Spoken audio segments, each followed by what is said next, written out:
Okay, well, welcome to the show, and I'm excited to have my guest Savon Huggins, a premier elite, what I call elite from what I know, athlete from New Jersey. Savon, thanks for being on the show and welcome. Thank you. I appreciate you for having me, man. I'm excited to have you, and I mean your story. I don't know a lot of the details, but I know enough to be dangerous, for lack of better words, right? And I've watched you play, in college, and I've watched your story in coaching and where you're at now and followed it, and you're accomplished some pretty cool stuff. But before I get into the thousand questions I have to ask you, just do the audience a favor and let them know a little bit about you. Tell them about yourself. Yeah, well, again, I'm Savon Huggins. I'm from Jackson, New Jersey. 7A up the Turnpike, Six Flags located. I went to high school, born and raised there. Played all sports growing up.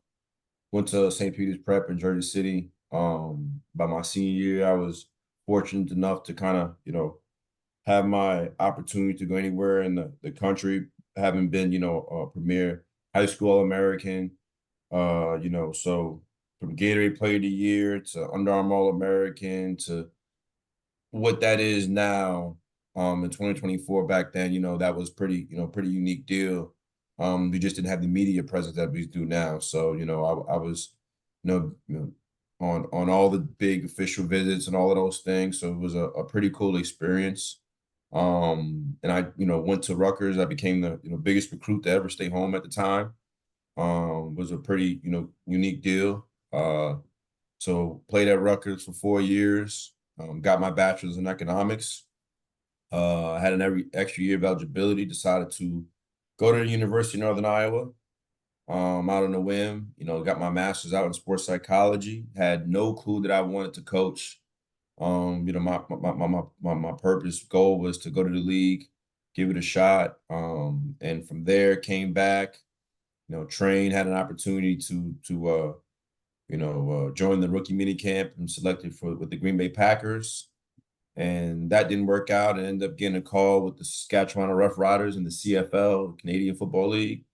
Was there for a few weeks and kind of coaching found me after that. Then I ended up coaching at Somerville High School, New Jersey for three You years. guys, you guys turned that place around. Yeah, no, it was a pretty unique deal, to see where it's at now, but definitely, in 2016, for us to put that school on the map the way we did and how fast we did it, was pretty a cool experience. And then I went back to my alma mater. We won a state championship in 2017 at Somerville, first one in I don't know how long. So that was a pretty cool experience. And then went back to my alma mater, St. Peter's. Then coached there for a year, won a state championship there. And then from there, COVID hit, and I had an opportunity to go be a GA at the University at Buffalo. And went from Buffalo, did a quick 6 months at UMass, and then I've been at Boston College as the running backs coach since 2021. Wow. So going on year 4 here at BC. Been an unbelievable ride and experience, even with the head coaching transition, and look forward to this upcoming season. That's awesome. I want to bring something up real quick. I did a little homework on you, and I want to break the stigma of college athletes right now, Mhm. right? And maybe it's not, in today's world, college athletes and academics, is it's in vogue to be smart and a good athlete. When I was playing, in the prehistoric days, it was like, hey man, you're eligible, you're good, but your GPA Mhm. is pretty impressive. Mhm. 3.4 undergrad, 3.8 grad master's degree. Yeah. Is that accurate? Pretty Yeah. close. Yep. Yep. Yep. That sounds about right. You don't find too many college. I don't care what sport you're playing, Mhm. especially in football, with a 3.8 GPA. Yeah. Can you talk about that for a second and maybe share, how you balance the academics and athletics to be so good in both? Well, I really attribute that to my parents, and I think that started at a very young age. And my wife and I, who I met in college, we have two young boys, a 4 and a 1 year old, Zion and Zayden now. I have such a, found appreciation for my parents and what they instilled in me at such a young age, and discipline and time management. And like, I would come home and the first thing I would do when I was in sixth grade before I did anything was I would do my homework. Then I would go to football practice or basketball practice. Like that, like kind of started at such a young age. So it wasn't like it just happened in college, but it allowed me to, over the course of time, that if I want to get my work done, or if I had bad grades, I guess bad grade would be anything underneath a C. My parents would, go to the teacher and ask why. Well, what is he doing? What is he not doing? They'd question me about that. And I think, over the course of time, it made me take, my studies very seriously. Because by all means, I wasn't like the smartest kid, but I just, understood time management. I understood if I wasn't a strong test taker, that I had to do all my homework assignments, which, in college, that's your participation grade. And, most student athletes don't understand that 10% can get you from a C plus to a B, or C to a C plus.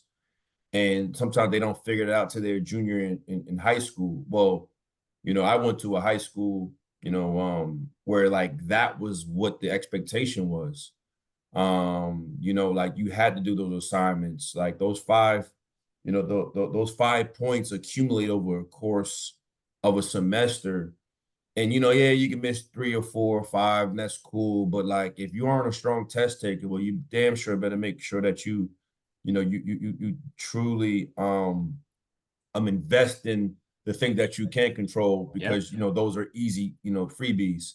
And I think over the course of time, it just kind of instilled in me a level of discipline as I got older, and it carried obviously onto the football field, because it established a level of discipline and being intrinsically motivated from how I handled and conducted myself in the classroom setting, to like in my my athletic career, when Yeah. whatever I wanted to do, so that really allowed me to have a certain level of discipline and time management. So by the time I got to college, it was easy. It was easy. I understood the assignment. I understood, like that. Like no professor or tutor had to explain that to me. Like I Yeah. went into college understanding how important every area of a curriculum for a particular class was important to your final grade.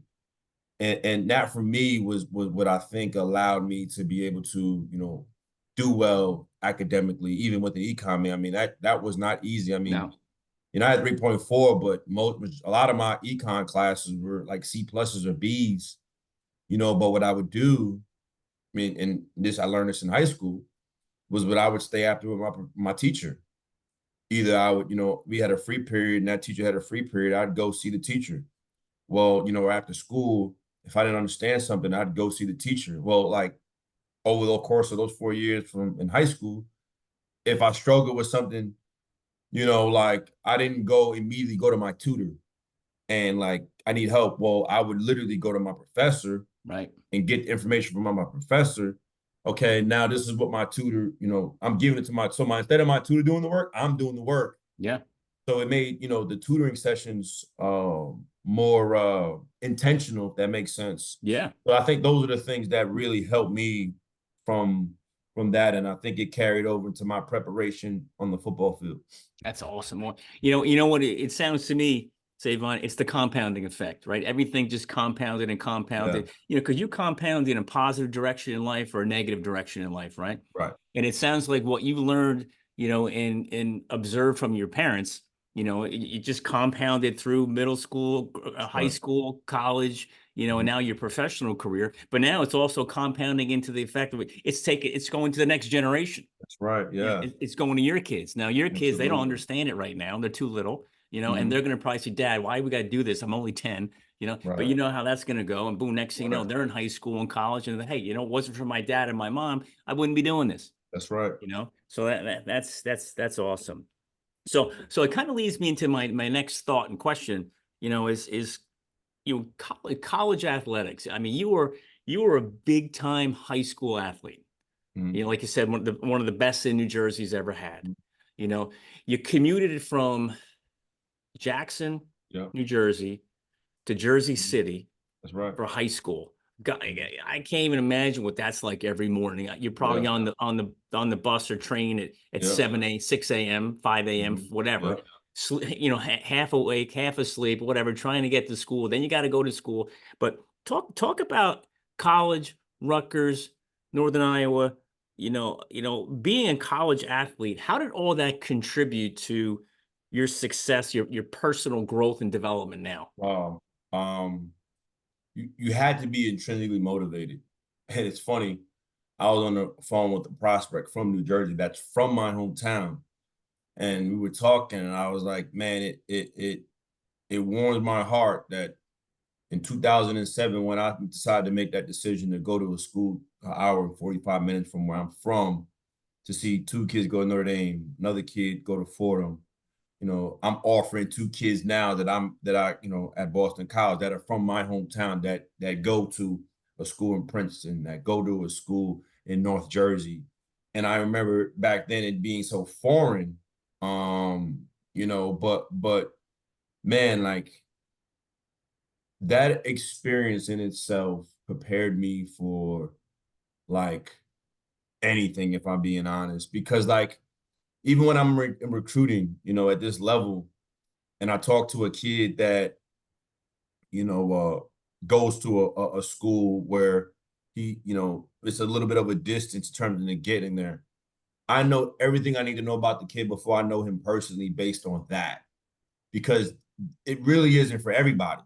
Like No. you have to be very intentional on what you want at such a young age for you to be able to do that, because it's not easy. Like my friends, and I grew up, like I compromised. I probably have maybe I could count maybe three friends still to this day, really one, other ones kind of there, but about three to four to this day still, I'd say, where I grew up that I still stayed in touch with all the way up until I'm in my age now, because I was willing to make that sacrifice at such a young age because I had a greater goal in mind. Right. I was goal oriented. I think that to me is what the one of the things that allowed me to be able to kind of get through that. My goal, my purpose was so much bigger than anything at that time that caused slight discomfort, if that makes sense. Yeah. Because I like wanted to achieve, success at the highest level. I wanted the national exposure. I wanted to get, compete against the best. And that prompted me to do that. But with that, it took the sacrifice of that waking up Yeah. early, and I mean, it's crazy. I'm 31 years old now, and if I go to bed at 12 o'clock, I still, like my wife tells me all the time, no matter what time I go to bed, like I still like have this like clock in my mind, Oh yeah. like it's kind of been instilled in me over the course of time. But it really has helped me um set the example and allowed me to be able to, achieve the things I want to do in life Right. because I've learned that at such a young age. Yeah. It's funny you say that about the clock. Um, I'm close enough to be old enough to be your father, Mm-hmm. right? And I still wake up, 4 or 5 times a night, right? And I'm looking at the clock, right? And like, because the last thing I ever want to do is oversleep. Mm-hmm. And if you go back to, your playing days, like if you were 5 minutes, 10 minutes early, you were late, you That's know, right. and the stress of those 5 a.m. workouts, you remember those, getting up, got to Yeah. be there on all, dressed and ready to go 5 a.m. And if you overslept, the pain was tremendous, you know. Yes. So that post-traumatic stress, for lack of better words, carries with you. And you're like, because No I, doubt. I I'm extremely punctual, right? And I attribute that all to my athletic career, Mm-hmm. but also, you think about it's you keep looking at, how do you make that even better? Mm-hmm. So if you go back and you say you're goal orientated, and you talked about sacrifice, right? And when I talk about sacrifice as an investment, You know what I mean? Like you, what time were you actually on? Were you on a train or a bus going to school in high school? So I was my high school coach lived in the next town over from me. So he'd been doing the commute for So he years. picked you up. So I would drive to his house in the morning. So Wow. my All parents, right. I'd get to his house about 6:10, Oh my God. sit in the front, sit in the car, and my Take a parents would nap. go back, yeah, take a nap, wake up, and Yep. put the as convenient as it sounded, and it was, It's still not easy. the hardest part was he was also the athletic director. Oh boy. So out of football season, right? If I had track practice, I'm not getting home to 10 o'clock like year round. So Yeah. so it wasn't like, okay, and during football season, remember he's also the head coach. Yeah. So, you know, if if he has a staff meeting after practice, You're waiting I'm doing around. my homework in the locker room while I wait for him to be finished. So it wasn't Wow. just like, yeah, like it was cool, but like, it wasn't easy. But it again, like we go back to time management. Like, what am I doing with this idle time? Yeah. Like, I could have just been doing nothing Right. and just waited for him. I took a nap, but then like now I'd be behind on work, but I Yep. took my work, seriously. And again, like that level of intentionality before I got to high school kind of propelled me Yeah. and allowed me to be able to find pockets when I had downtime to get my work done and so that way I can go out there and play at a high level and not be thinking about that stuff harboring over my shoulder because I Yeah. haven't got it done. So you invested your time the right way. That's great. Yeah. Well, let me ask you this. And this is gonna be hard for somebody like you with your background to pinpoint just one thing. But Right. give me one. What's your most memorable moment, in college sports? Ooh.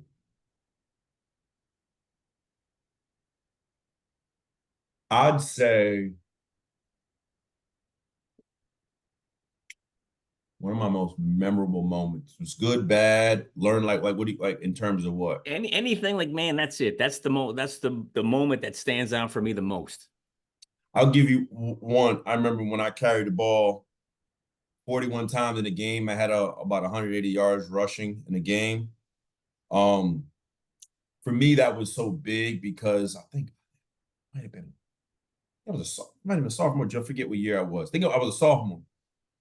But up until my freshman year, I played as a freshman. I started as a freshman. I lost my spot as a freshman, and then, Mm, tried to gain my confidence back. Then I sprained my MCL as a freshman. And then my next year, now I'm fighting for a job now because, that last 6 games of my freshman season, I was out. So like the other guys, got better, improved. So I had to overcome that. And going in my sophomore year, I played a lot, but like I wasn't the guy. And I remember one game, I was always kind of 1B, and I ended up becoming the guy. And I ended up running for, a pretty good amount of yards. We ended up winning the game. But I think for me, that like validation that my hard work and perseverance paid off. yep. That I think that was I wouldn't say a defining moment from I wouldn't I guess I would say a defining moment in my career, giving me the affirmation that like what I Yeah. was doing was working. Yeah. You get what I'm saying? Because Yep. there were a lot of peaks throughout my career, valleys throughout my career that affected my like confidence in playing. But that particular moment when like, okay, and I know that speaking personally as a coach now, like you going with this guy, and then this guy goes down, and you, as a staff, as a team, people have become accustomed to this guy making plays. Or the next guy has to come through, Yeah. Next and man I was up. that next guy that had to come through in this moment for us, that was critical, and we did, that was a pretty unique, cool moment in my career Yeah. to be able to come through for my team, for me to, do what I did in that time. That was pretty cool Oh, that's awesome. against Cincinnati. So can we talk about that for a second? I mean, I remember when you came to Rutgers, you were the highest starred athlete coming in Rutgers history, Right. right?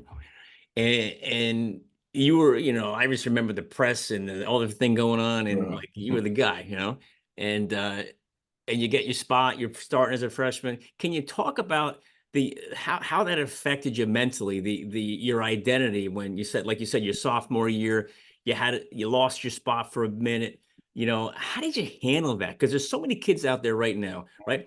They're coming on campus. It's like, I'm the man, I'm the guy, I'm being recruited, I'm everything, and they're gonna face some tough times. How can they handle that? How did you handle that? How did you fight through that? You know what? That's the reason why I coach. I didn't have anybody to allow to help me go through my experiences. Mm, So I had to learn on the fly. I had to find different coping mechanisms. I had to like redefine myself. I had to pick my confidence and my level back up through my preparation. Yeah, I had my teammates, but to be honest with you, I didn't have a coach that poured into me like that. Like mm, it, and I'm not saying it was a bad thing, but not every coach invests his personal time outside of what is required from his hours sake because it's a demanding job to invest in each kid individually. And right. but he might invest in this guy. So um I had to learn as I was going. And when coaching kind of found me, that was when it kind of clicked in my mind, um, that no matter if you are going to be 1,000-yard rusher for me or you are not going to play a snap and you're going to be a scout team player and hold the bag for the guys that are going to practice year round, I'm not going to treat you any different. I'm going to coach you the same. Does everybody, let me just coach you the same in terms of what I'm teaching? Does everybody get treated differently? Absolutely. That's life. But in terms of pouring into everybody, constantly communicating with people, and players, I didn't get that when I was a player. I only got that when something wasn't going right. You know what I'm saying? Or Yep. something was going good. But there was never a level of consistency of a constant, theme of checking in and just getting to know the kid. And I think um when you ask me how did I pick myself up, I just kind of only went to what I knew, and that was control what I could control. Mm, So for me, it was like I needed like affirmation in my mind to make sure I'm doing good in the classroom. Like I needed like something to like hold on to. Like, okay, like I needed to like do good in the weight room and hit these like targets because like that was enough validation for me. I needed to like win sprints, in practice. Like all of those things were giving me the confidence to build myself back up because I didn't have anybody. And I think as a coach, as a teacher, like when you're a coach, you're not just the teacher. Like that's the least part of your job. yeah. No, it's being a mentor to each and every individual, their parents. Like I shoot a text to Happy Mother's Day to my players' parents, no different than I would as if I was recruiting that prospect in high school. But there's this like gap once you get the player that now your focus is solely on just the prospect. Now his Right. family is the only time you see the family and communicate with them is on Saturdays. So, them 13 Saturdays, so you only see them 13 times and it's a high and they keep it moving. Well, I like pride myself on trying to have a relationship with all my coaches' parent, all my players' parents to a certain level, a degree, Yeah. and I have boundaries, Yep. right? But I think that's important because That's I don't want huge. to just call when something is going wrong. That's huge. And That's and and, huge. and for me, like I said, I say when you ask me that question, this is what I did not have when I was a player. And it made me, like I was telling you, find different ways to get Yeah. back to my like center. And this is what the question you asked is the reason why I coach. Yeah. So Savon, how ironic is that? Mhm. You're a big time athlete, go to college, you're faced with adversity. Yeah, yeah, Right. nobody there to turn to. You know, Right. you go deep into your own personal mental roots from you that Yeah. was instilled to you by your parents, right? And now you had no plans on being a coach. All of a sudden your heart changes, your mind changes, you become a coach, and you become the guy, the person, the coach that you never had. Right. And now That's right. you take everything that's been instilled in you and you turn it around and you give it back. That's right. And now these kids, I shouldn't say kids, these young men, are going to look to you and say, "Hey, man, I want to be him. I want to do what Mhm. he does." And you're going to inspire some kids right now who had no thoughts on being coaches Yeah. to become coaches because of the impact you're making on them. Mhm. Yeah. I mean, that's crazy. But now to think about that for a second, you had a spot in your sophomore year where you lost your spot for a bit. And somebody else made that decision, not you. Somebody else made that Mhm. decision. But now you're making that decision for other people. Mhm. But now you're making the Right. right decision for the right reasons. Right. You Right. know what I mean? Absolutely. And for those kids that you say, "Hey, listen, man, I'm sorry, but it's not your turn." Mhm. You're building that relationship with them, so they'll look at you as coach. I got it. That's right. Versus coach, you're a jerk. Oh, you're That's wrong. You're right. making a That's right. mistake. That's That's right. huge. That's Yeah. gigantic. Yeah, it is. It is. It's the one thing I learned in this profession, especially with the landscape now, is honesty. And I Mm, I often feel oftentimes coaches hold back from that because of their own insecurities about being personal with their players. That like I'm gonna hold this information from you. I'm gonna tell you what you need to know, but not everything. Now, there is a gray area to that, hmm. right? But I think it's very, very important to to tell your players where they always stand. Mm, Like yeah, that's all they want. Like you heard me say it, like that validation I needed yeah, in academic, like what like in at all levels. Like yeah, everybody wants to know where they stand at. yeah, I mean, even as a head coach, our head coach, he communicates with his staff daily about where we stand yeah, in terms of, our program and what we need to do to like I think that's so important because if you don't have expectations or standard and you just existing, it leaves too much room for that yeah, particular person to wander about all other things. No, like let's refocus you. This is what you need to improve yeah. on. This is what you're doing really good at. Keep doing this. Right. Well, you're not doing this, so you need to do this, or you're doing a heck of a job at this. Stay consistent. You stay consistent. This is going to continuously, whatever that is, like they Yeah. need to hear that, Right. And you're so right. I mean, that's all the athletes want to hear. What do I have to do to get there? If Right. I'm going to start, if I'm going to get some plays, if I'm going to get anything, if I'm going to get off the Right. bench, what do I have to do to get there? And you're right. Right. A lot of I'm not saying a lot, but I would imagine there's coaches today that, hey, listen, this is my guy, he's my starter, and I'm going to ignore the rest. Yep.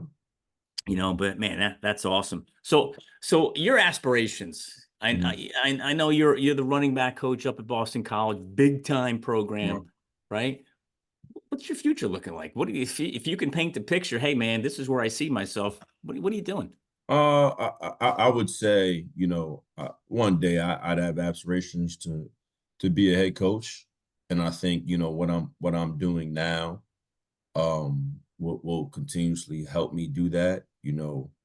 Obviously one day be involved in coordinating, Mm, and learning, everything about the game and put myself in uncomfortable positions. I think that would be the end, for me to be able to run a program. But, obviously there's so many steps to that, and the step that I'm in now, being a running back coach is to be a sponge and continuously learn as much as possible and, find ways to consistently add value in my role and being like really good at my role. Um, yeah, that would be, what I would say for my future. What would be that, and I think, it's a especially in this profession and probably everything, but like you have to be very, very locked in on like the now. Because if you're not and you worry about like so much of the other things, what tends to happen is you don't do as much as you need to now because you're so focused on everything else. Hmm. Like we want to be the best in the ACC. We want to go and beat Florida State first game of the season. And there's so many distractions that can take you from that on a day-to-day basis. So like I try to keep that the main thing throughout my mind. So even like I'm preparing myself now to be a head coach that no matter what's happening, my mindset is to focus on tomorrow. And when Yeah. you get to that level, when you become a head coach, I mean, you ain't coaching off in defense. You got something to do every single day. Yeah. And like learning from our head coach now, the day to day and being so focused on the current will help me when I do get in those seat and in that seat, one day, whether it be 5, 10, whatever years from now, that I'm prepared because I've approached every day like it's like just where it is. But to be a head coach, I would say. Cool. Well, I have no doubt you'll be there. It's not a matter of if, it's just a matter of when. When and Appreciate you, where. man. When and where, Yeah, right? right. You know what I mean? But maybe you'll come back home one day, when Shiano decides to hang it up. You know what I mean? And you'll take over, you know? How cool would that be? Yeah, that would be a treat. That would be a Yeah, treat, man. that would be cool. So everything is all in timing, it was unfortunate when we played them. I didn't beat them, It's yeah, we'll okay. see. That's okay. You get another shot, right? So let's talk about, setbacks for a second. You Yeah. know, outside of losing the spot that 1 year, how about injury wise? And did you deal with any injuries? If you did, how'd you handle that? What kind of mental stress did that put on you? What kind of advice can you give to the kids today that are getting hit with that setback of the injury? How do you deal with that? Well, yeah. Well, so, I've battled injuries before. I think the biggest thing coming back from an injury is to get your mind ready to especially if you've never been injured before. It's different if you have, but it's get comfortable it being your new norm of what your routine is going to be. And the sooner that you can like get to that, the faster you're going to recover. Mm, One of my, a couple of my players in the past have had some, injuries that kept them out. And obviously in that current moment, it's heavy, it's a lot. It's like, wow, but again, me being a former player and having those experiences after they kind of get themselves together, I give them time. Hey, listen, this is your new norm. So, like, you have to work twice as hard to be better than you were when you were healthy when you come back. And that's not easy. So, all the little things that you can control, you're going to have to do more film study, work on, catching if you're immobile, work on, balance, whatever that may be. And I think the sooner that you can come to grips with this is your new norm, like you might be out, but you healthy, you preparing for the season, you preparing for fall camp. Okay, like if you're out, you're preparing for that moment when you can get back on that field. So like that is like your Super Bowl. right. Like you have to approach it that way. And the sooner that you can get to that, the quicker your recovery. I think a big part of recovery isn't just the rehab, but it's how hard you hit it. It's your sleep, it's your nutrition. Like people don't think that matters, but man, like your body can do unbelievable things. It is no different than you doing more lat pull downs and more bicep curls, and your bench goes up faster than Yep. you think it does because you've accumulated more reps in the weight. It's the same thing with any injury. If you attack it hard, instead of it being okay, maybe they asked for you to come in the morning and the afternoon. Well, who says you can't come a third time? Yeah. Who says you can't Yeah. come a fourth time? Double down. Like nobody's gonna think that it's wrong, that like you're not doing anything wrong if you don't. But if you want to be great, like you have to do more than what is required. No different than on the football field or anything else. Like you have to. So, like I said, like that new norm is no different than your norm would be if you were healthy. Yep. And if you attack your rehab as so, the recovery will be so much. I mean, we're all athletes, so naturally we're athletic enough to play this game. But if you attack it as so, I think that's where the recovery happens faster. You get back on your feet faster. Your confidence is there. And then now instead of you kind of soaking, like you become a coach off the field. Yeah. And you start to see things from a different lens. You get the aha moments. Like I understand why he keep coaching or keep saying that. Like, because I see it now that I'm sitting back and I see my teammates doing this or whatever. So like you gain a whole new perspective on things. So when you do get back out there, you are probably more mentally sharper than your teammates are, just because you have a different perspective and appreciation. So when you go back out there now, like utilize everything that you've learned on top of you getting back to keep going that way. So that's what I'd say, man.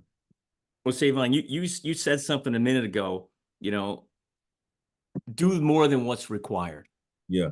And obviously you've gotten to where you're at personally and professionally because that's your motto. That's what you do. Right. That's what you've done, and that's what you'll continue to do, and that's what you'll continue to teach. Mm-hmm. But there's so many young guys out there. They're doing just enough. Let me do what's just needed. Let me do what's required. And it's like, how late can I get there? How early can I go home? How late can I sleep? Versus, hey man, what else can I do to make it better? Right. So that's a big, big, big statement you just made. So you had some setbacks, right? And you kicked some butt, and you pushed on, you moved through, and you got everything back. But talk about, as a college athlete, I'm just looking at my notes here because I'm taking notes as you're talking and writing stuff down. Like, this is really cool stuff.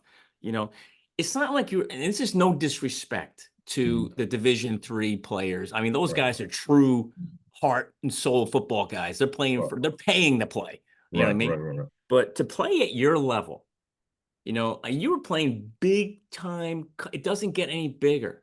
Right. How did you handle the pressure of that level of competition, day in and day out, knowing you had to prep and be ready?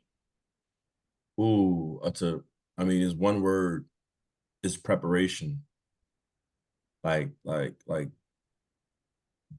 if I'm being quite honest with myself, did I prepare really well? Yeah, but in the areas that I struggled in, I could have prepared better in those areas. And again, when you prepare so much, it eliminates any gray area. And if there's gray area that shows up, you are prepared for the gray area to happen. Maybe there was something that we ain't never talk about before that they do. But if you prepare so well, anything that comes up, now you can just go out there and play. And I think for me, I think that was the biggest thing, is to be overly prepared so you can go out there and play with confidence and that the game slows down. I said and I'd say for me personally, as a player, that I harp on with my guys now, is that I prepared very well, but I didn't prepare in moments where I felt like I struggled in areas of my game. So if there were certain things that may have came up in a game that I wasn't sure about, but maybe I might have not encountered it for 3 weeks, that was when that level of uncertainty would come up. And I think as a player, now as a coach, it is important for me as a coach to really, really not only coach everybody, and I talked about everybody gets coached differently, but we teach the same things, was what does each individual player need to improve on? Because that is the area where they, like, in the heat of the moment, they freeze, or the heat of the moment, they don't make that play. It's not because you didn't prepare them for the obvious. It's the deficiencies that show up that you didn't help them in those particular areas enough, or they didn't do enough of it. That's when it gets exposed in a game like setting. That's And good. then, you know, now their confidence drops. So now you can't pick it back up. Yeah. So you know, I think that's the preparation is so important. And as a coach, you gotta find different ways. I mean, Mike Tomlin says it all the time. Like, you know, I've listened to some podcasts or hear him say some things. Like, he said something on Twitter the other day. He's like, I love when coaches say he can't learn. He can't learn it. And what he was alluding to was like, that's poor on that coach that he can't learn it. No, you need to find a different way for him to learn it if he can't learn it. It's not, oh, like he just can't figure it out. Well, you as a coach, it's your responsibility to find another way for him to learn the information or for him to get it. Right. And that's the part about coaching, that, you know, being collaborative and creative and finding different ways to get what you want. Like, there is no rule book. There is no right way to do things. It's, you need to do what's best for your players. And I think that it is the most important thing when it comes to preparation, is knowing your players, and knowing who you are yourself. And again, I say all these things that kind of like make sense now, because this is the things that I didn't get. Yeah. You know, like, these are the things that I didn't get as a player. So for me now as a coach, like, I need to make sure that whatever my players are struggling, we need to do that more. And the things they do really well, we need to continuously do those things to keep their confidence level high. But let's make sure that we address the things that they struggle with. So in those heat of those moments, they've seen it 1,000 times. They've seen it hundreds of times, over and over and over again. And you just find different ways to do the same exact thing and be creative. And I think that is in those heat of moments, like you said, intense moments, that they go out there and they play with a level of intensity because they're prepared and they can have fun. And if they make mistakes, like, it doesn't like affect them as much as it would if you didn't prepare them like that. Right. You know, so I'd say that. That's huge. So now here's what's going on right now. People are listening, and what you just said is so on point and so perfect. But they're probably wondering, well, what didn't he prepare for? What you know, because you said before, there were some things, you said some things in the past you didn't prepare for properly, whatever. And everyone's probably wondering, what were those things? Right. You know, so if you could go backwards in time and say, hey man, if I only prepared better here or here, what would that have done? Right. I think one of the things is I could have done more of catching the ball after practice more. I could have done a better job of, you know, understanding protections more. I could have done a better job of working on my, you know, my short area, like my footwork. You know, those probably three. I could have worked on my contact balance more. Like, I could have like did those things. Now again, at the same time, it's funny you say that. Sometimes I don't know what I don't know. Right. Again, if a coach is not communicating what you're not improving on. Right. So I say that now in hindsight because I'm older and I understand. But to be quite honest with you, at that time, I felt like I was. And I think that goes back to coaching, man. Like, we have such an unbelievable responsibility to these young men to really mold them and develop them, because they don't oftentimes know what they don't know. Right. And you as a coach have to insert yourself in times where, like, if you maybe doing extra work and you need to be doing this. Right. But I didn't know, you know what I'm saying? Because I thought it was good enough. Right. You know, and I think the level of being more honest with myself got, when I got older, when I'm mature, like it really hit when I was in Green Bay with the Packers. That's when it hit me. But like, damn, I wish somebody would have told me that when I was in college. Yeah. I wish somebody would have challenged me that when I was in college. I wish somebody would have talked. Like some of those things never really resonated with me because they were never discussed. Right. So again, I think, preparing these young men for every single scenario on the field, off the field, like the other day, I was encouraging the guys to go to a workshop for a career fair. I didn't go to those when I was in college.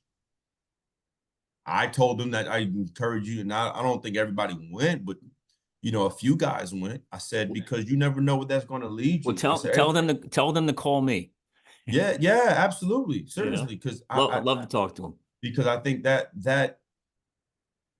I use this example. I remember talking to Sean Tucker when he used to be the AD at NJCU. Yep. And we would, because I was working at Prep at the time, and I went over there. We chopped it up, and I was sitting down in his office, and I said, "I'll be honest with you." I said, "I felt like I didn't do a good enough job of investing in the career service fairs when I was in college." I said, "But here's why I did. It wasn't because I didn't value what it was. It was because the players on the team who were making a lot of plays weren't going to those things. So if I'm a young player and I don't see the players on the team doing it, why do I think I would do anything differently if I aspire to be who they are?" The leaders didn't lead. In that area, not, right. In that area, in that particular area. So Correct. I say that, yep. Like that's in terms of leading me Yeah. as a coach, talking to the older guys. Hey, show up to this. Yeah. Go do this. Like encourage the guys to work. Like you do that, because if you do it, they're gonna follow suit, because they don't know what they don't know. Yeah. And I think, again, going back to being a former player, going back to not having these conversations with my coach, like these are the things that I remind my players about constantly. That's great. And if they choose not to do it, but I got a peace of mind, like knowing, like, hey man, I communicated, and everybody figures it out on their own time. Like I ain't pushing nobody to do anything. Right. But I think constant encouragement that, and doing different things, and again finding different ways. And you know what? Like I'll go to the career fair with you guys.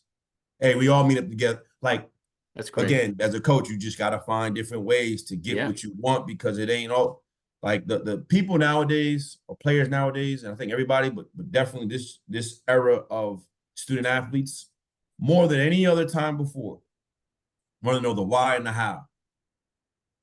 And as a coach, like you have to explain the why and the how. Like they get the what, like I get that, but like why are we doing this? Like why? And back when we were players, I was a player. You just respected the coach because that's what he told you to do. Yep. And maybe that coach had no clue what he was doing, but because of his role, you just assume that he knew what he was doing, so you were going to do whatever he told you to do. Well, there's so much more information out there nowadays. Oh my God, yeah. So, social media is a big thing. You know? So like players will call you out on your bluff if you don't know what you're doing. Oh, like they're smarter in regard to that. Yeah. Like, like even if you got a transfer prospect and he's seen it done on another level, and he like looking like, the hell you do? Like, nah, I don't agree with this. Right. He might have a legitimate reason why he don't, because he's seen it better elsewhere. Or he might, so you need to be able to explain the why and the how more than you ever have had to do before, which is why the preparation and the relationships matter so much than it did back when I was a former player. Yeah. Because that is how you get the player to play hard for you and do those things. Yeah. I'll tell you, man, I don't know what's more exciting to listen to you about, your playing days or your coaching days. You know what I mean? I mean, your coaching days, are probably so much better now because of your No playing days, doubt. No, you no, know, no doubt. you No know. doubt. But I don't know what's more interesting to listen to though. No, it's a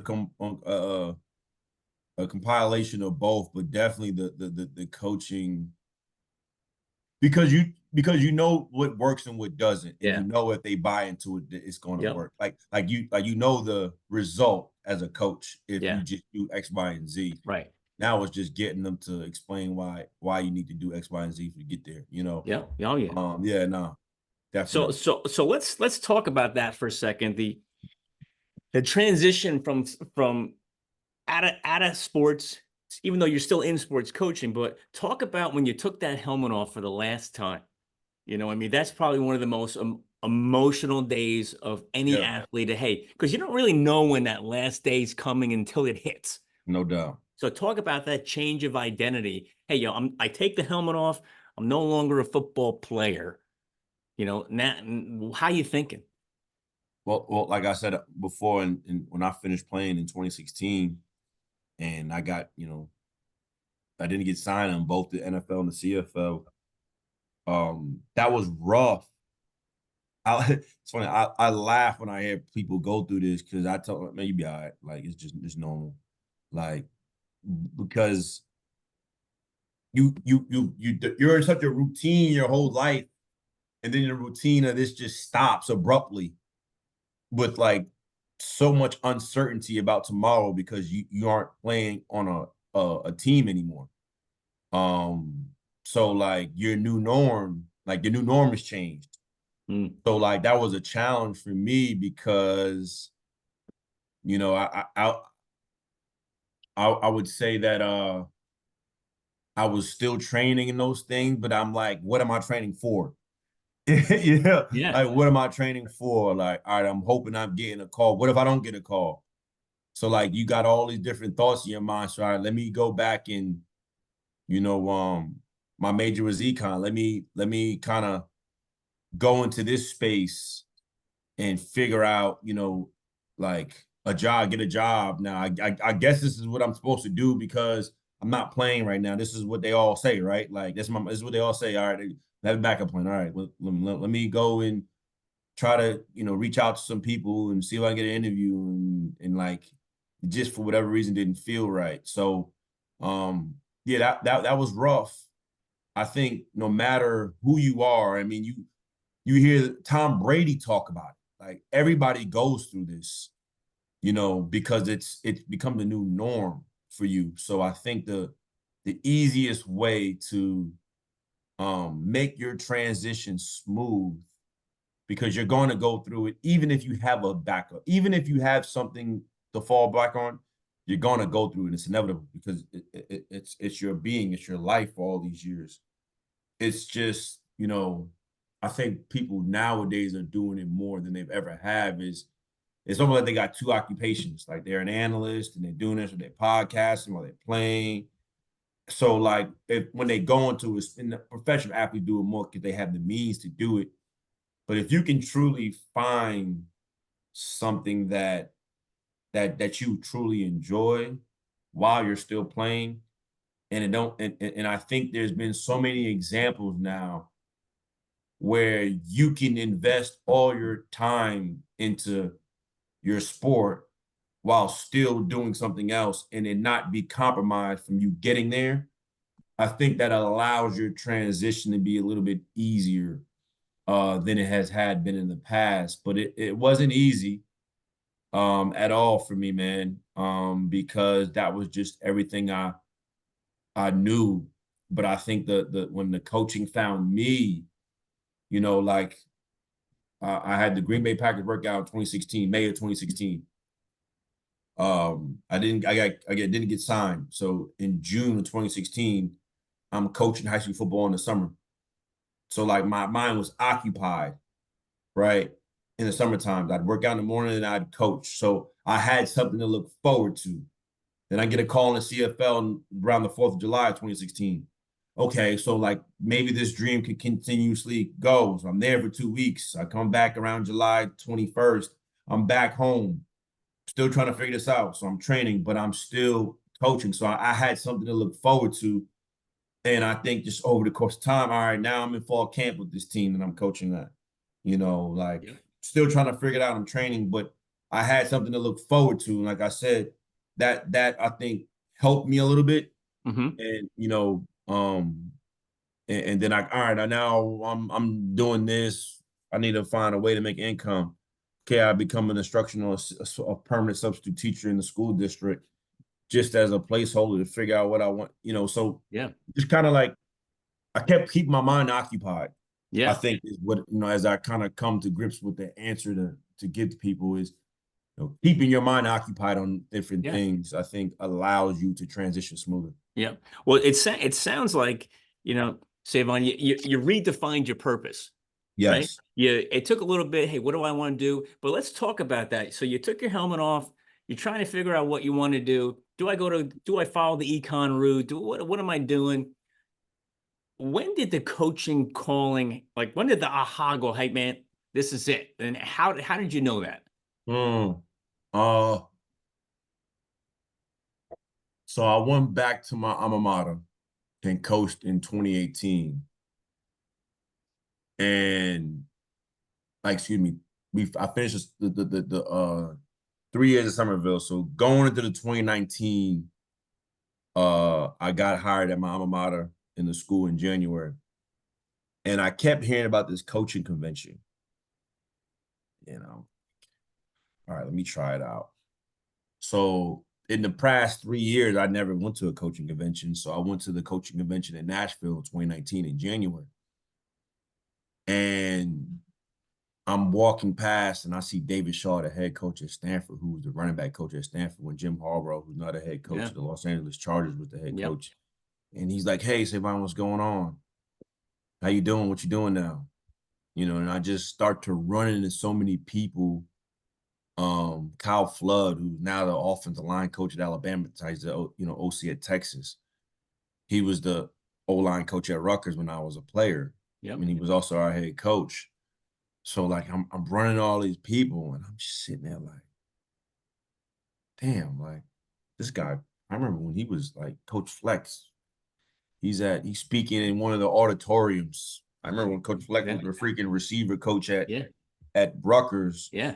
And like now everybody's 400 people were sitting here listening to him speak about receiver play, and he got all the answers now. Row the boat. Yeah, he got all the answers now, and he's the head coach of Minnesota. And I was like, so I came back and I felt inspired because I felt like all these coaches that I've encountered were good people. And I felt like, why can't this not be me? Right? Like, why can't this not be me? And like, they love doing it, and I seen some of these coaches from when they were assistants to become in these leadership roles at these programs. And it just like reminded me like, wow, like, damn, like I can do this too. So it kind of like sparked my interest so much that now like I think I want to coach at the next level. So like, I remember I got an internship with the Dolphins in May in 2019 for OTAs. So I did the internship with the Dolphins. Even after that, I was like, all right, like I'm ready to like I think I want to do this, So I think those experiences, that 2019 was my aha, if that's so to say, because now I wanted to kind of go to the next level once I felt like I accomplished everything I could at the high school level. Well, I'll tell you, what you said it a second ago, why not me? Right. Right. And first off, you made the choice to invest the time, energy, and money. I'm sure going to Nashville wasn't free. Right. Right. And to surround yourself with people that are in the level that you want to be. And so, the whole saying, you surround yourself with people, you become them. You become the average of the 5 or 6 people you hang around, right? Right. So look at you now. Like you were there years ago, like you had no idea what's going on. Now you're a coach of one of the biggest programs in the country, which is that's no easy feat. Yeah. but having the why not me attitude, I tell a lot of people that, like, you have to have that attitude. Like, why can't I have that? Why can't I do that? Why can't I be That's there? right. It's not like, oh, they're better than me. Oh, I see why they get it. It's no, Right. no. Why can't I do that? Why can't I That's be the right. starting running back, quarterback, defensive back? That's right. Why can't I be the head coach? That's right. You know, and it takes guys like you know, who you are and the experience you have to inspire these other young men to have that mental state, Mm-hmm. the mental attitude, the mental fortitude to say, I can do that. Mm-hmm. You know, That's right. that's cool, man. Man, I can sit here and talk to you all day, but I got a couple more questions, right? So if you were to go backwards in time and talk to yourself, Mm-hmm. what advice would you give to yourself coming out of high school, going to college, and competing at knowing what you know now to compete at those high levels? You know what?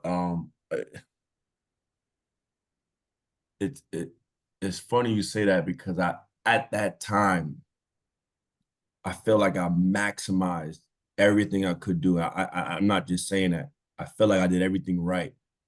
I think the difference now than when I was in high school was the amount of skill training that's happening now at such a younger age. Like I was doing personal training in 7th grade before it became a thing, like before like that was a norm. So like I was ahead of the curve, but I wasn't doing skill training. I wasn't, catching the ball and doing like you know, receiver training at that age when people are doing that at 10 years old now. And I don't think there's nothing wrong. I think that's good. I think it's healthy. I think, for me, I think that to be honest with you, I think the timing of when I was coming out was a little bit different. Right.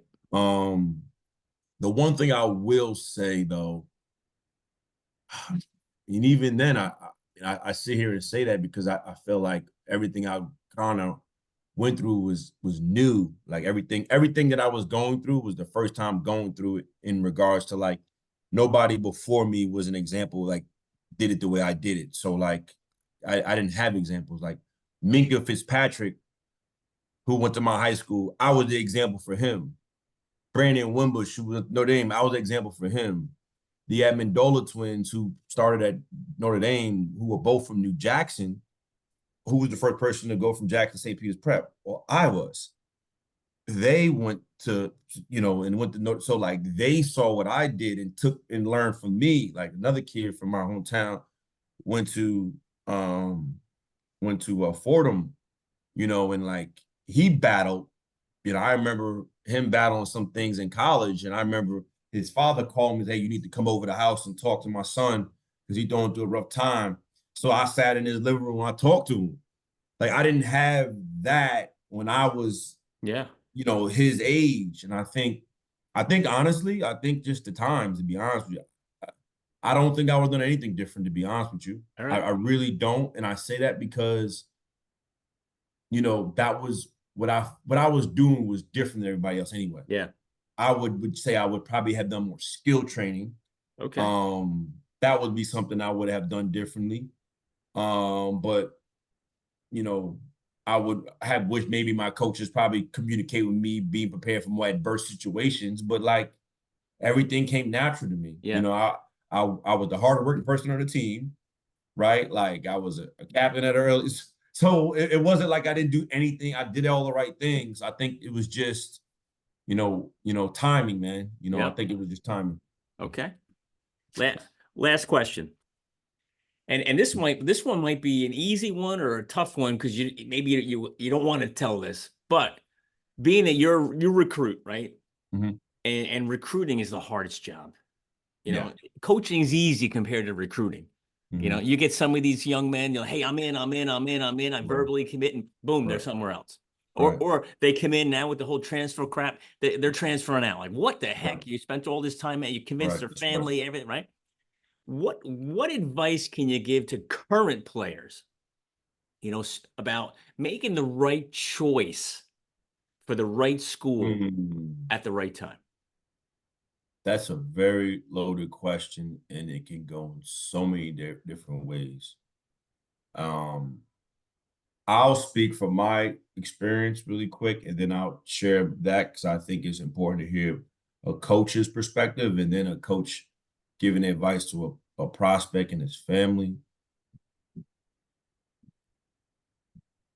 I failed initially on recruiting people, not just the play. I was recruiting too much of the player and not everything else. Now, I did a good job of getting to know, but like when I look back on my experiences, I was kind of mad at myself because, like you said, or they leaving, or they're leaving, or you know they're not staying, or they give a verbal commitment and they decide to go elsewhere. But if you are really doing a great job in recruiting, they tell you everything without telling you everything through the process.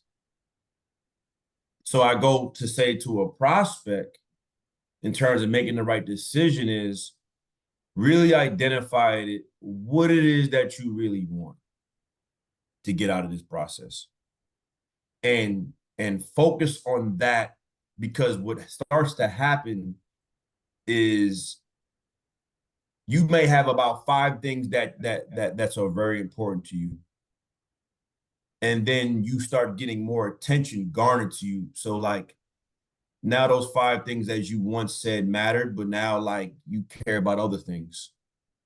And like it alters your decision making because now you're like, well, I said, yeah, I get you, coach, but like I think I'm gonna do this. Well, like as a coach, if I'm recruiting you and the family, and if we got a Zoom call for whatever reason at 6 o'clock on a Tuesday, and we set it up, and we're in February, and we're setting up a Zoom call, whatever, and you tell me 15 minutes before time you can't make it. Mm.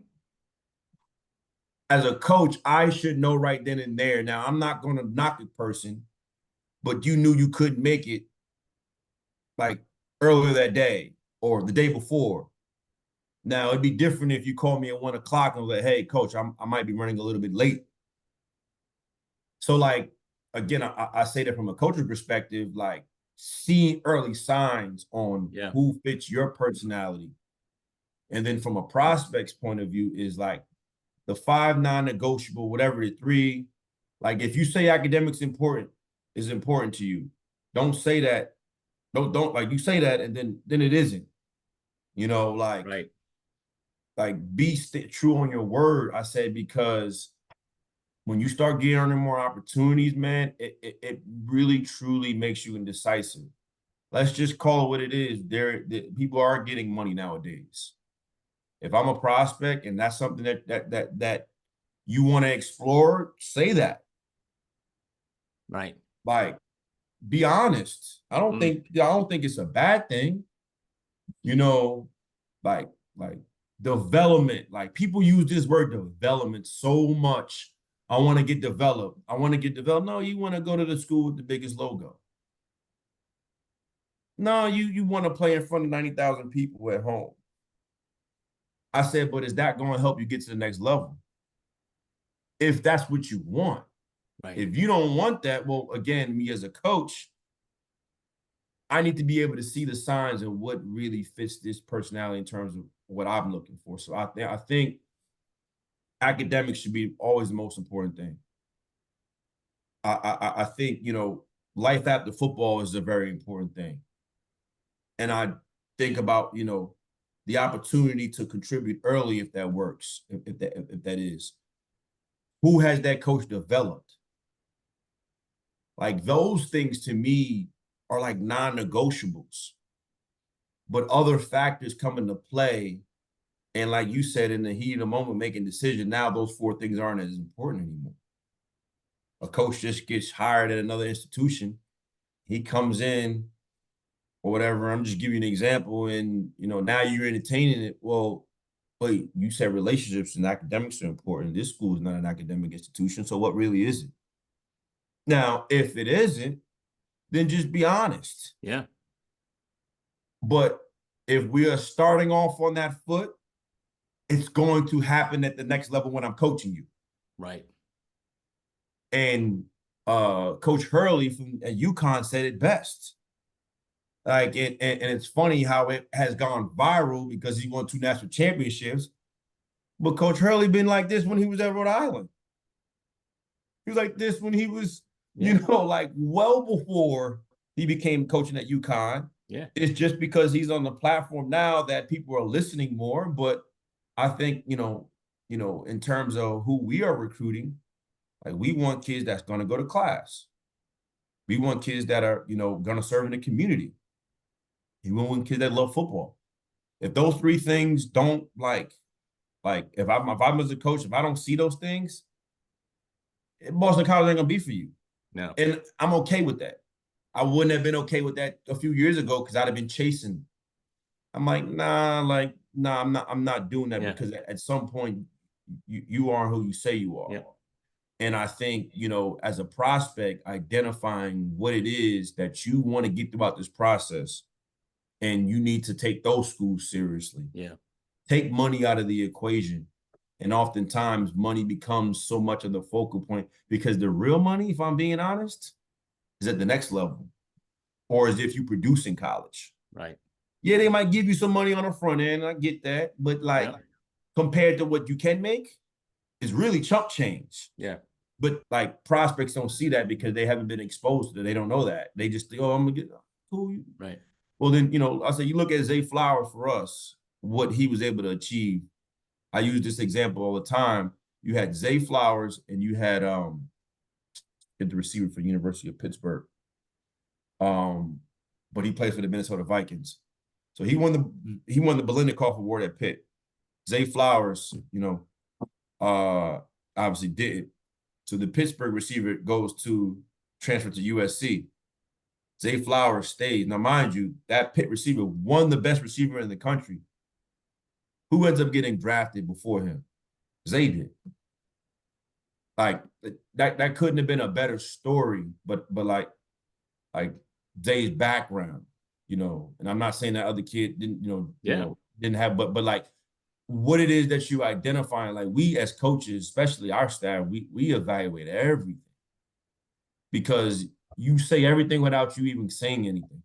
And we as coaches, we see those things, right, wrong, or indifferent. And those are the 3 most important things for us. And I think as you are going through your processes, that's what you need to see the most important thing in your prospective sport. And because when you get more opportunities, you're going to become more indecisive. I think that's one thing as a former highly recruited prospect, is I know what it feels like. I know, like, you're not going to answer all the time. And like some coaches are like, what? No, like you human. It's a very overwhelming process. Like it consumes so much of your time and your energy. And everybody's always asking you, what do you think? Yep. What do you think? What do you think? What do you think? What do you think? Man, or you in the barbershop, they talking about, man, if you go to you get it every single day somewhere. It doesn't get turned off.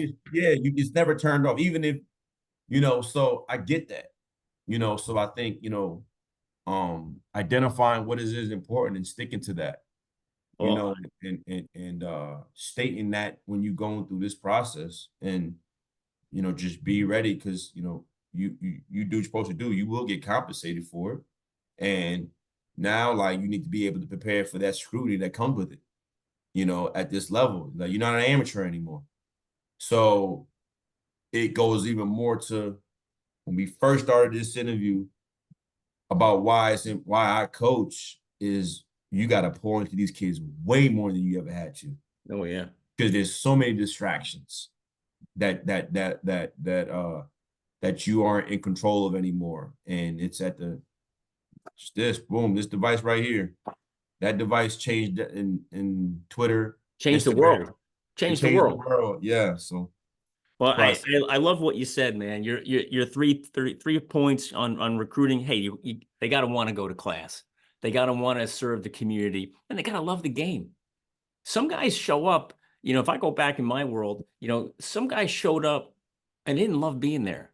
Yep. They didn't love the game. They're there because they felt like they had to be there. Well, this is where I have to be. It's what I got to do. It's what my parents want me to do, whatever, right. And then what else is cool, what you just said about recruiting, you learned in recruiting, I'm just going to use my words, to stop selling and get more people to buy. That's You know, right. like here's our team values, here's what we belong or what we believe in, here's what we're going to provide, here's how we're going to develop you as a young man and a young player. Do you want to buy this? That's Versus right. chasing, selling, and for the guys who don't have the same values. And when those values don't mix, it doesn't work. It never does. They end up transferring out, or they decommit, they're gone, or they just become a distraction or a problem. That's right. You know, so hey man, I can see, I mean, how the reason why you're a coach is it just oozes out of you now. Mhm. You know, Yeah, no. it's very cool to see, and it's inspiring. And I'm telling you, I'm just going to throw this out there for all these anybody. What states do you recruit in? What are you assigned to? So I have all New Jersey, I have Delaware, I have Philadelphia County, a little bit in New York, and All right. I'll nationally recruit any running back in the country. So I've recruited from Arizona, Texas, Florida, and everywhere in between. All right. Vegas. Well, you know, if these young men don't see the value of playing for you and with you, they're nuts. I They're appreciate definitely nuts. I, So I appreciate it. is, you know, we're wrapping up here. Is there anything, Savon, that I haven't asked you yet, we haven't talked about, do you think's vital or important for the audience to hear?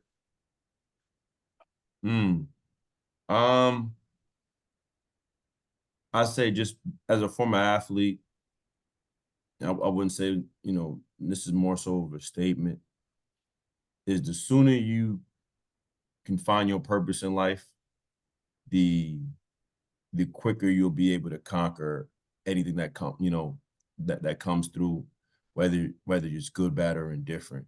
And I think, we oftentimes we don't know truly what our purpose is and why we're doing it. We just feel like we're doing it. And, ask yourself that question. Like what is my purpose and why I'm doing what I'm doing? And if you don't know, that's okay. But at least you can get your mind thinking about what your purpose is, or why you're doing this. Like we talked about, like this era now, like people want to know the why and the how. You need to know the why and the how for yourself, because if you don't, you're not going to always give it your best foot forward. You're going to be 75% in, and that will help you be successful in any career that you choose to go to if you establish exactly what it is with intentionality, and it'll help you in playing in your sport, in transitioning out of your sport, in your personal life, and everything under the sun and everything in between. Well, Savon, I'll tell you this right now. You got your why and your how all figured out. You I know, appreciate that. and you got your purpose. It just, it's like the lighthouse effect. That light just keeps going off, and everybody can see it. You know, so that's really cool. Well, listen, I appreciate you being on the show, and I can't wait till this gets out there. Everybody can hear the value that you bring to the athletic world and to these young men that are out there. And man, I wish you nothing but luck. You open up at Florida State. Yep, down in Tallahassee, All Monday right, night. go down there and kick some butt. You know, take Right. no prisoners. Bring the win back. Have a great Mm-hmm. season. And if there's any way I can help you in your endeavors and what you're doing in your career to help get some guys on your team, don't never hesitate to reach out. And I wish you nothing but the best. And I look forward to having you back on the show when you're a head coach. Yes. Thank you. All right. We'll see you soon, Savon. All right. Sounds good.